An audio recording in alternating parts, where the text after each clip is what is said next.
Hello, welcome to the Ecco Flipping Podcast. This is Cody.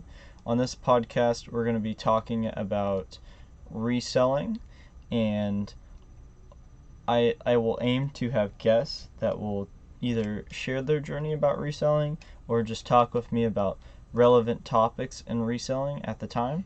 And so this podcast is basically going to be a resource for other resellers to learn about how to make money selling physical goods online. And so we're basically just going to share the good, the bad, and the ugly of reselling, and we're going to have this podcast so we can learn from one another and grow. So just an introduction. My name's Cody, and I run the Ecco Flips channel on YouTube. I currently sell mainly on eBay. I sell on OfferUp. I sell on Facebook Marketplace and a couple other platforms. I'm just going to start from the very beginning. I started reselling over a year ago. I used to just do books and sell them on Amazon FBA. So I was one of those people that would go into a thrift store. They'd go and they'd scan all the books on the thrift store bookshelf. And so that would take about an hour or two in each thrift store.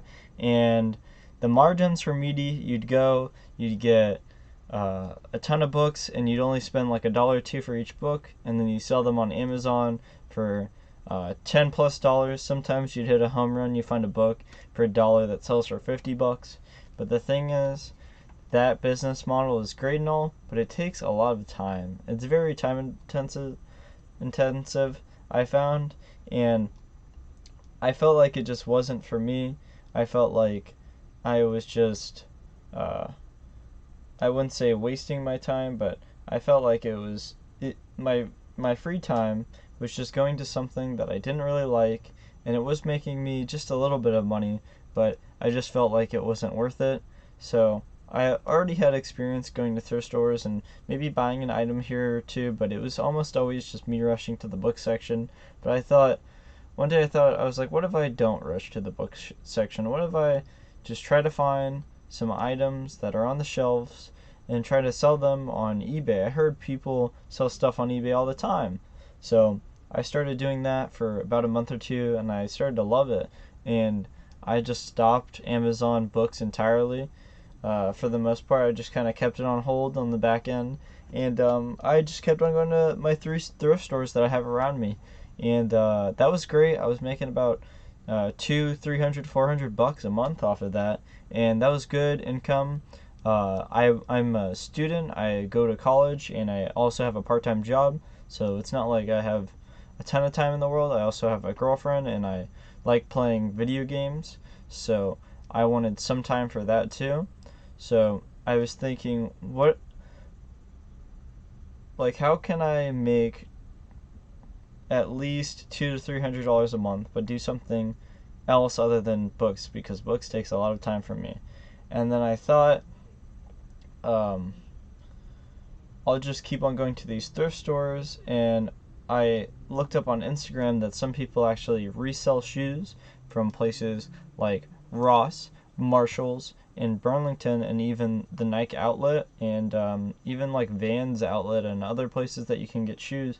And they'll run through the store for like 10-15 minutes, find the good stuff, and get out. That's kind of what I was all about.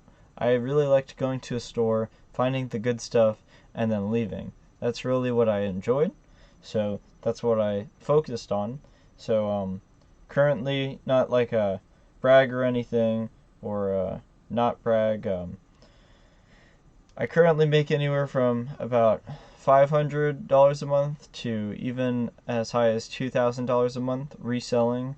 But I do work at this part-time, so it's not completely my full focus, but I would love to grow the amount of money that I get from my reselling business and take it a bit more seriously. So that's why that's why I've started this podcast. And so right now I do love going to my local thrift stores, but I'd say I mainly go to Ross, Marshalls, and Burlington. And that whole process is called retail arbitrage. So basically, say I'll go into a Ross, I'll find a shoe that costs $20, and I look up the comps on eBay and it happens to be selling for $60.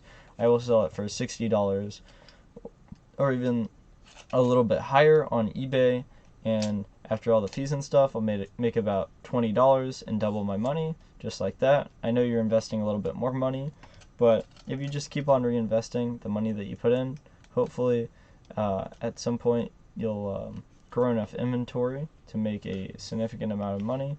And so that's basically what I do now. And recently I've been dabbling in going to places like Tractor Supply, Target, Walmart to also find inventory too.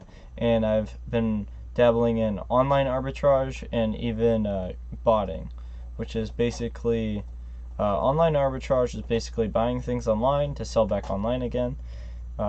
Basically, you find a really good deal, and then you take advantage of that deal. You find underpriced products, and then you get that item, maybe refurbish it up a little bit, and then sell it back online.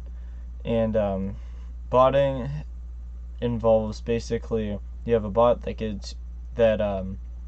you tell to get an item, and it gets an item, checks out very quick, and then you turn around and sell that item for more money. This is usually used for shoes. And if you guys have any further questions for that, you can contact me on my Instagram, which is the Ecco Flips Instagram. It's spelled ECCOFLIPS. And so that's just a little introduction for myself. And so this part of the podcast, we're going to be talking about my biggest come-ups, just to kick off the first episode. So this part is it's not to brag or anything, but I want to share these big come-ups as an inspiration to other people so they know that they can do the same exact thing that I did and find crazy profitable items like this. So this item, I understand this is a podcast so you can't see the items, but the concepts can apply to your own reselling business. So this item, it's a Nike Tempo 8 Elite FG soccer cleat I found at Ross. One has sold before on eBay for $130, and I found this high-end cleat at Ross for $25. You don't always find these, but this was a really nice find. I went after work. I drove about 10 minutes. I went in the store for 15 minutes. And so basically I spent about 25 minutes to find this item, and it sells for $140 to $130 on eBay right now. So after work, just because I found this item, it's almost like I made another $100 after my day job. So basically, I made more money in the short amount of time that I spent after my job than I did that I did in the whole 8 hours that I was doing my job that day. So I feel like that is a pretty crazy find. So here's another find. It's a mosaic orange fluorescent prism. It's the one with Zion on it. I found about 16 of these at Target. I spent over $500 on these sports cards, and I knew to pick up these sports cards because I looked on Instagram at other resellers, and that's the key. You got to see what other people are doing and see what they're picking up to figure out what's good. So I went into Target, and I had just happened to be there, and I was like, oh, I heard people are going to the sports card section and finding these crazy finds and making a ton of money off of them. So I thought, why not? I'll go into Target. I found 16 of these, and I asked people if they were a good pickup, and I looked at the comps, and they seemed really good. Each box was $20, and they were selling for $60 at the time. And I had multiple people tell me to buy them on the spot, and they would give me $1,000. So I spent $500 for them, and I sold half of them for $65, so I over tripled my investment on those. And then I sold the rest for $90 a piece. The current market is at 110 to 130, so I think I did miss out on a little bit of money, but I didn't expect for that one card pack to shoot up that much in value. You probably can't replicate this anymore, but I know there are newer sets of sports cards that you can still go to Walmart and Target and find and resell online again for just as much money as that come up that I had. So on that come up, I made straight over $1,000 profit. And yeah, so those cards were not easy to find. I got very lucky, and the first target I hit had that, and I went to 13 other targets, and I did not find a single other box. So that's just how it works. Sometimes you just gotta get lucky and stay consistent. So I stayed consistent, I got lucky, and I made over $1,000 on that. So that was a pretty good find. Here is another find I got from Ross. It is a Nike Tour Premier PGA golf shoe. It's a very high-end golf shoe. Usually at Ross you can find golf shoes for about $25 and sell them for $60 or maybe even more depending on the golf shoe and the model. So all you do when you go to Ross is you just look up the style code. If it's a Nike shoe, you can easily see the style code above the barcode when you look inside of the shoe. And so you typed the style code on eBay, and I did for this shoe. I didn't even know about it. I just thought it looked really cool, and I found 3 pairs of this shoe, and a lot of people were selling these for $60, $80, $90. So currently I still have all 3 pairs that I picked up, and I picked them all up for $25 each, so I have $75 invested into them, and the current market is sitting at $150 plus, so I should make over $300 on those 3 pairs of shoes. So $300 profit on 3 pairs of shoes is a very good come up in my mind, and I think that is a very good find. Like I said, you're not going to be able to find these all the time. A lot of people found this shoe at Ross, but they sold it for $60, $80. And the thing about these shoes at Ross is there's usually a thing called, they call it the flood, where a bunch of Rosses get them, but eventually everybody buys up the shoe because it's going for such a low price and it's such a great shoe.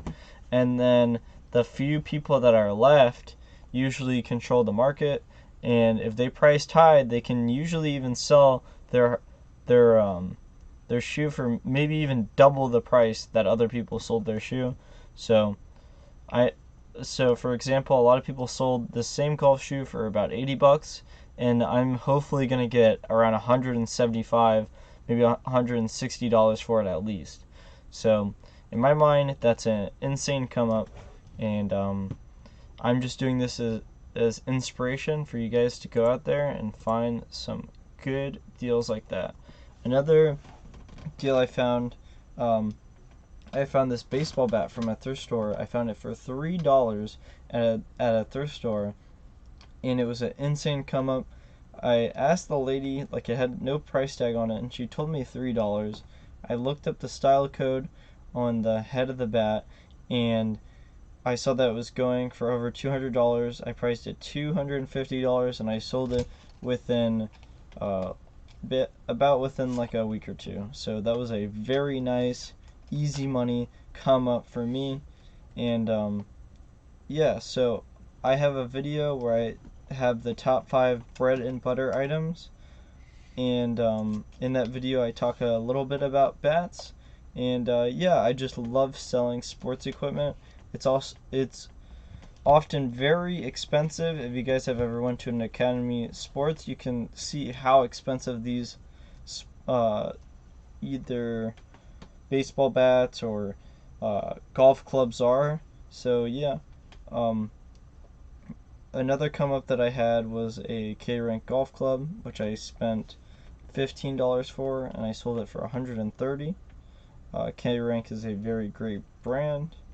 One other come up that I had, I found at a thrift store. It was this like orthopedic type of bed. It was like, well, it wasn't a bed. It was like a medical device where it straightens your back. Anything weird that's medical might be worth a lot of money.